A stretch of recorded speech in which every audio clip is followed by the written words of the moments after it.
Hello and welcome. I am live from Pellam's Wasteland, and today I have another episode of Pellam's Wasteland reads for you all.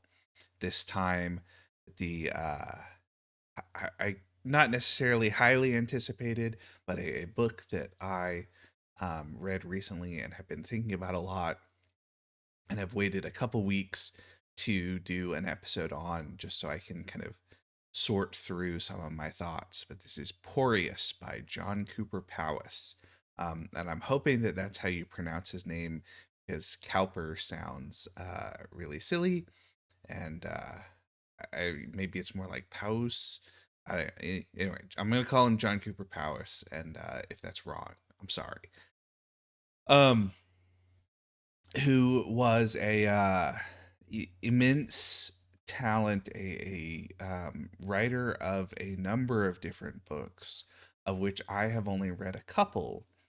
But this one is huge and fascinating and wonderful, and even more so than the other ones I've read, is such a kind of iconoclastic vision of the nature of everything, basically, and is this kind of sort of intense and all-encompassing attempt at uh, grasping at reality, and is just so fascinating and great, and is apparently a lot better than the earlier version of this book.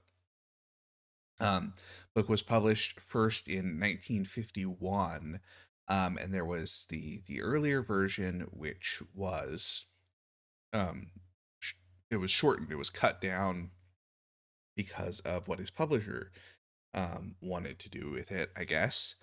And then in 2007, this version was published. This newly restored full length version from John Cooper Powys's drafts. And so in print, this runs like 750, 800 pages. I read a digital version, which is apparently even longer. I just with the pagination on the digital device. But it's yeah, it's really incredible and fascinating. So Porius is our protagonist, and he is the prince of this one small region of Wales in at the end of the 5th century in the year 499, and the book covers essentially 1 week of events in this little section of the country. And our Prince Porius is struggling with a number of things, but in particular with his sense of kind of duty to um, his family and his kind of local group.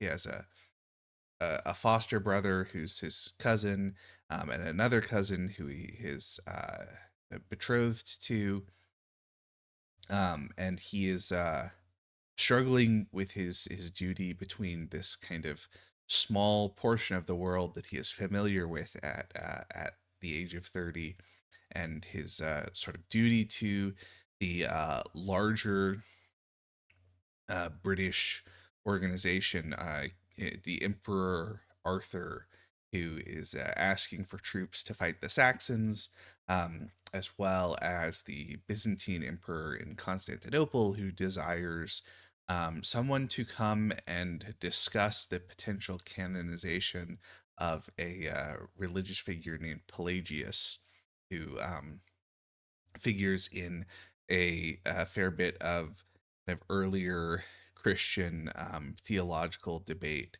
and sort of ends up coming to provide a strong through line through for a lot of the kind of philosophical perspective of this particular book. Um, and Porius is sort of struggling with his position in the world and his sense of duty and honor and all of that sort of stuff. And the story kind of extends out from there, and it is fascinating and huge and intense, and just so eh, densely communicated. There's such a incredible kind of ability of John Cooper Powys to kind of communicate the the sort of experiential denseness of the world that all these characters inhabit, the sensory details and the connection between um, the sensory and kind of their mental understanding of the world, and the way that their sort of philosophical positions and ideas come to interact with that also. And it's really like almost nothing else. And is uh i- almost hard to recommend for being so intense, because it is a lot. But it is also, I think, really incredible art.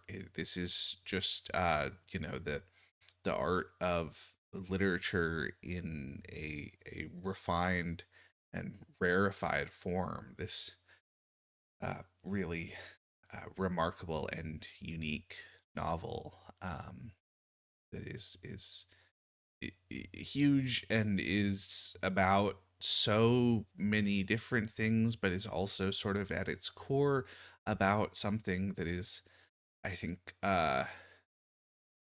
not simple, but is very foundational. This kind of idea about the mystery of existence and experience, as opposed to this kind of systematizing and not even necessarily analytical, but this discriminatory or differentiating elements. This idea of trying to understand, kind of to create these uh, structured systems for organizing reality, rather than just sort of experiencing it and being a part of it. That is so kind of fundamental to what this book ends up eventually being about, kind of after all of this immense back and forth about um, what different competing visions of good and evil are, and different ideas about what kind of how a person ought to live, and whether it is right for a person to be kind of judged for living or not living in the way that they ought to. And these kind of different religious systems and ideas that are in competition with each other on some level, but also have a sort of syncretic quality to them. And the yeah, all of this stuff that in some sense kind of ultimately comes down to this really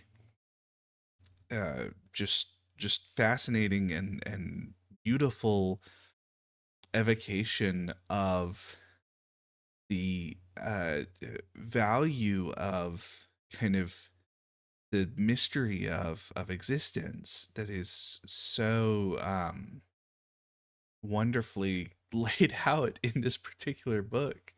um and in amongst this kind of story that is about all of these characters who are all really interesting and unique and well developed, and also about this part of the world and the um, geography, but also the kind of psychic geography of the world, the way that all of these parts of these places are laid out, and the way that that kind of shapes how people think about them, and kind of exist in this space. And um, the sort of details of these little kind of historical elements that are um, woven into this story, and the imagery. There's one sequence that I keep thinking about, that reminds me so much of Lothlorien in the Fellowship of the Ring, in the second half of Fellowship of the Ring, and Lothlorien and the golden leaves of the Malorn trees, and it's so similar. This uh, one moment of these characters, this confrontation that happens in a forest, and all of the leaves are gold but not yet red, and the psychic confrontation between these characters and different um, kind of competing philosophies in the midst of this intense splendor of the natural world, and it's so such memorable and really evocative imagery, and imagery that the characters themselves come back to and are um, kind of ruminating on and concerned with in a way that is really wonderful and just so beautiful, and such a great kind of piece of art about what it means to be human and sort of struggle to not know all these things that are important but are hard difficult to know and to understand. um Yeah, it's Porius is really something. And I don't want to say too much about what actually kind of happens in the story, because a lot of what matters in this book is not necessarily what happens. It's how it's told, and how these characters think about their own lives and all that sort of stuff, as much as it is any of the actual events of Arthur putting together forces to fight the Saxon invasions, and Merlin um, putting together his kind of uh, sort of conspiratorial organization, I guess you might say, on some level, and the relationship, Rockvale, the uncle, and the the prince who's uh, Boreas's father, and Mordred, who shows up a couple of times and is um, sort of, yeah, he's a really kind of strange and interesting kind of visionary figure in the midst of this story. And yeah, it's really something. And So I guess what I will say is go check out Porius by John Cooper Powys, because it's the real deal. This is capital L literature about the big stuff, and told in a um, fascinating and um, engrossing way that is just so good. So anyway, if you have read Porius or any other John Cooper Powys and have any comments, leave them down below. Otherwise, I've been live from Pellam's Wasteland, and I will see you next time. Take care, everybody.